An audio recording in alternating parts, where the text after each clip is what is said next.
Hello बच्चों, स्वागत है आप सभी का। हम पढ़ रहे हैं अल्कोहल, फिनॉल एंड ईथर। पिछली जो कक्षा थी हमने अल्कोहल एवं फिनॉल की बनाने की विधियां हमने उन पर डिस्कस की थी। साथ ही हमने जो भौतिक गुण थे अल्कोहल और फिनॉल के, उन पर हमने बातें की थी पिछली कक्षा में। आज हम बात करने वाले हैं अल्कोहल तथा फिनॉल की रासायनिक अभिक्रियाओं। मुझे उम्मीद है आप सभी का स्वास्थ्य बहुत बढ़िया होगा। तो बिना कोई देरी के हम स्टार्ट करते हैं हमारी अल्कोहल एवं फिनॉल की रासायनिक अभिक्रियाएँ, जिसमें देखिए जो अल्कोहल है वो दो तरह की प्रकृति शो करता है। यह नाभिक रागी की तरह व्यवहार भी करता है और इलेक्ट्रॉन रागी तरह भी व्यवहार करता है। जब यह जो अल्कोहल है इलेक्ट्रॉन रागी की तरह नाभिक रागी की तरह कार्य करता है, तो इसका जो OH बंध है ये टूट जाता है। इस तरह से आप इस रिएक्शन में देख सकते हो। यहाँ पर ये है अल्कोहल है, ये नाभिक पर अटैक कर रहा है। ये क्या है, ये नाभिक है और इस पर अटैक करता है, जिस कारण क्या करता है, ये प्रोटॉन का निष्कासन कर देता है। किसका निष्कासन कर देता है? प्रोटॉन का निष्कासन कर देता है। और देखिए जब यह इलेक्ट्रॉन रागी की तरह कार्य करता है तो कौन सा बंध टूटता है? कार्बन ऑक्सीजन के मध्य का बंध टूटता है। तो दो तरह की रिएक्शन ये शो करता है। इस तरह से इसको भी देख लेते हैं। ये अल्कोहल है और ये अपने ये जो प्रोटॉन है इसको ग्रहण करता है ऑक्सीजन के लोन पेयर की सहायता से और फिर यहाँ से जल का अणु निकाल देता है। ये एक तरह का यहाँ पर कोई क्या है, नाभिक रागी है। ये अटैक करता है और यहाँ पर ये बन जाता है एल्किल हैलाइड, हमको यहाँ देखने को मिल रहा है। ठीक है, तो अल्कोहल से हम एल्किल हैलाइड बनाई भी है, हमने काफ़ी सारे रिएक्शन की भी है। तो इस तरह से क्या होता है, दो तरह की रिएक्शन शो करता है कौन? अल्कोहल। ठीक है, तो स्टार्ट करते हैं फर्स्ट टाइप की जो रिएक्शंस हैं, जिसमें ऑक्सीजन और हाइड्रोजन के मध्य बंध टूटता है। अब ऑक्सीजन हाइड्रोजन के मध्य बंध टूटता है तो उसमें हमको कहीं ना कहीं अम्लता दिखती है, क्योंकि यहाँ से देखिए ये जो ऑक्सीजन अल्कोहल है जब इस तरह की रिएक्शन शो करता है तो यहाँ ये अल्कोक्साइड आयन साथ में H+ आयन निकलते हैं। दो अणु लेने पर हमको यहाँ दिखाई देगा कि अल्कोहल से H2 गैस निकलती है। और या फिर हम कहें कोई भी यौगिक H+ आयन देता है तो वो अम्ल की भांति व्यवहार करता है। तो यहाँ पर अल्कोहल एवं फिनॉल की अम्लता हमको यहाँ शो होती है। उसके लिए हम देखते हैं धातुओं के साथ रिएक्शन। देखिए अल्कोहल एवं जो फिनॉल है, अल्कोहल एवं फिनॉल्स धातुओं के साथ अभिक्रिया कर एल्कोक्साइड एवं फिनॉक्साइड आयन बनाते हैं, साथ में H2 गैस रिलीज करते हैं। क्या करते हैं? H2 गैस रिलीज करते हैं। हम जानते हैं कि जो अम्ल होते हैं वो धातुओं के साथ अभिक्रिया करके क्या करते हैं? हाइड्रोजन गैस मुक्त करते हैं। क्या करते हैं?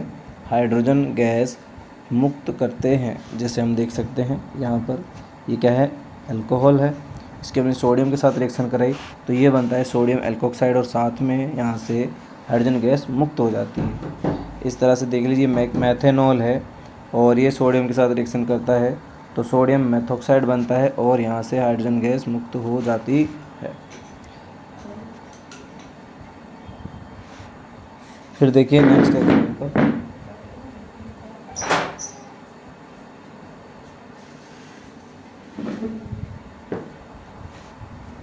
ये एक ब्यूटिल अल्कोहल है, 3 डिग्री है और ये क्या है? Butyl alcohol. क्या है? ब्यूटिल अल्कोहल है। ठीक है, यहाँ पर इसकी रिएक्शन हमने कराई है एल्यूमिनियम। एल्यूमिनियम क्या है? एक धातु है। तो यहाँ पर हमको तृतीयक ब्यूटॉक्साइड आयन मिलता है और एल्यूमिनियम से जुड़ जाता है और यहाँ से हाइड्रोजन गैस मुक्त हो जाती है। इस तरह से हम एग्जांपल देख सकते हैं। ऐसे ही जब फिनॉल जो है, ये क्या है? फिनॉल है। फिनॉल की जब हम क्रिया धातुओं से कराते हैं, जैसे हमने सोडियम के साथ रिएक्शन कराई है, तो हमको सोडियम फिनॉक्साइड सॉल्ट कह सकते हैं। ये हमको प्राप्त होता है, साथ में हाइड्रोजन गैस निकल जाती है। इसी तरह से हम ये जो सोडियम हाइड्रोक्साइड है इसकी रिएक्शन भी अगर हम फिनॉल से कराते हैं तो भी हमको सोडियम फिनॉक्साइड आयन प्राप्त होता है, साथ में जल का अणु निकल जाती है। सोडियम फिनॉक्साइड है, यहाँ पर हम जलीय सोडियम हाइड्रोक्साइड लेते हैं तो हमें क्या होता है? सोडियम फिनॉक्साइड आयन प्राप्त होता है। ठीक है, उसके बाद देखिए यहाँ पर अल्कोहल एवं फिनॉल जो हैं ये ब्रोस्टेड अम्ल की तरह व्यवहार करते हैं। किसकी तरह व्यवहार करते हैं? ब्रोस्टेड अम्ल। ब्रोस्टेड अम्ल वो होते हैं जो रिएक्शन में H+ यानी कि प्रोटॉन प्रदान करते हैं। क्या करते हैं? प्रोटॉन दाता जो होते हैं, प्रोटॉन दाता वो क्या होते हैं, ब्रोंस्टेड अम्ल होते हैं। तो सीधी सी बात है, यहाँ पर ये अल्कोहल जो है ये क्या कर रही है, यहाँ से प्रोटॉन का दान कर रही है, ये कर दिया और एल्कोक्साइड आयन बनाती है, इसलिए इनको हम क्या कहते हैं, ब्रोंस्टेड अम्ल कहते हैं।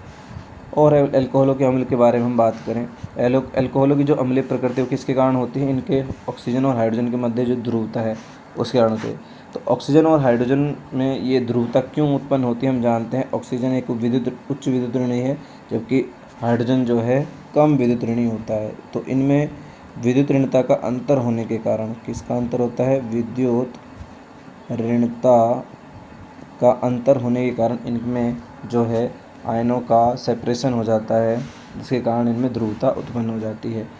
अब जो समूह इनके ऑक्सीजन पर क्या करेंगे, इलेक्ट्रॉन घनत्व को बढ़ाएंगे, वो इनकी ध्रुवता को कम करेंगे, और जो इनकी ऑक्सीजन पर इलेक्ट्रॉन जो घनत्व है उसको कम करेंगे, वो इनकी अम्लीय प्रकृति को बढ़ाएंगे। देखिए यहाँ पर जो एल्किल समूह है ये ऑक्सीजन और हाइड्रोजन बंध की जो ध्रुवता है इसको कम करते हैं, क्योंकि क्या करते हैं, ऑक्सीजन पर इलेक्ट्रॉन घनत्व बढ़ाते हैं। इसको हम यहाँ पर इस तरह से देख सकते हैं कि जो ये प्राथमिक एल्कोहल है इन पर क्या होता है, एक एल्किल ग्रुप है, जबकि हम देखते हैं जो सेकेंडरी एल्कोहल है इस पर 2 एल्किल ग्रुप हैं, जो ये शो कर रहे हैं इस तरह से ये एरो के द्वारा कि ये क्या कर रहे हैं, इलेक्ट्रॉन घनत्व को इंक्रीज करें। इसी तरह से यहाँ पर तृतीयक जो एल्कोहल है, यहाँ पर ये तीनों एल्किल जो ग्रुप है ये क्या कर रहे हैं, इलेक्ट्रॉन घनत्व को इंक्रीज कर रहे हैं। तो इलेक्ट्रॉन घनत्व इंक्रीज होने पर कार्बन जो ऑक्सीजन है वो कम ध्रुवीय रह जाता है, तो अम्लीय जो गुण है वो घटता जाता है। तो ये क्या है, अम्लीय गुण है।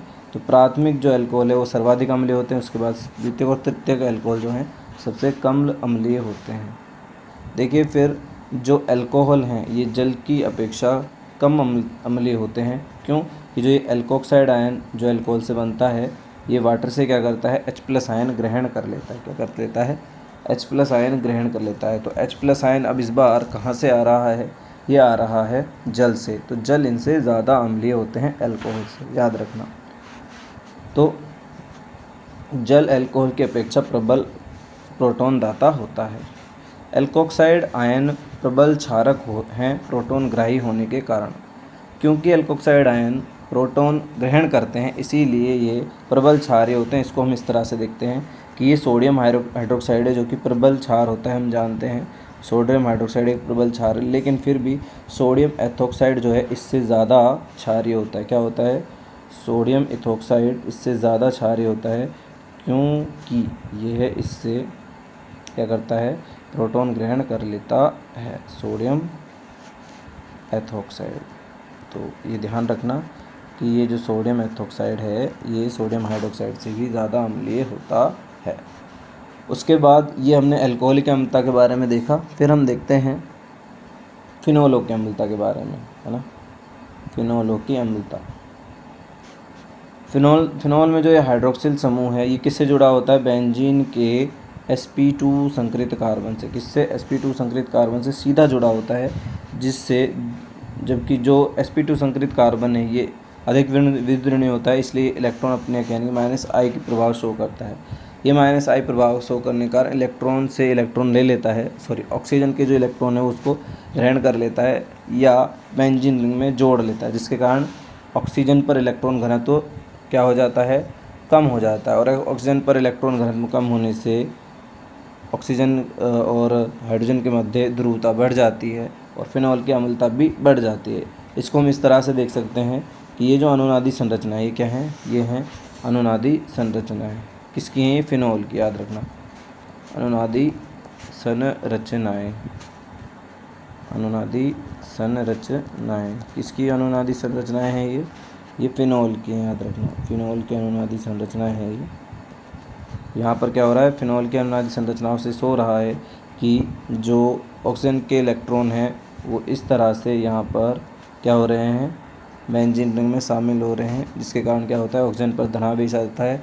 और ऑक्सीजन पर जो ये धनावेश है ये इस बात को दर्शाता है कि ऑक्सीजन पर इलेक्ट्रॉन की कमी हो गई है। और ऑक्सीजन पर इलेक्ट्रॉन पर कमी होने से हमने बताया भी है कि इसकी अम्लता बढ़ जाती है। दूसरी अगर हम बात करें यहाँ पर जो फिनोल हैं ये जल से अधिक अम्लीय होते हैं, क्योंकि ये क्या करते हैं, जल को प्रोटॉन उपलब्ध कराते हैं, मतलब जल में प्रोटॉन दे देते हैं और फिनॉक्साइड आयन बनाते हैं। क्या बनाते हैं? Phenoxide ion.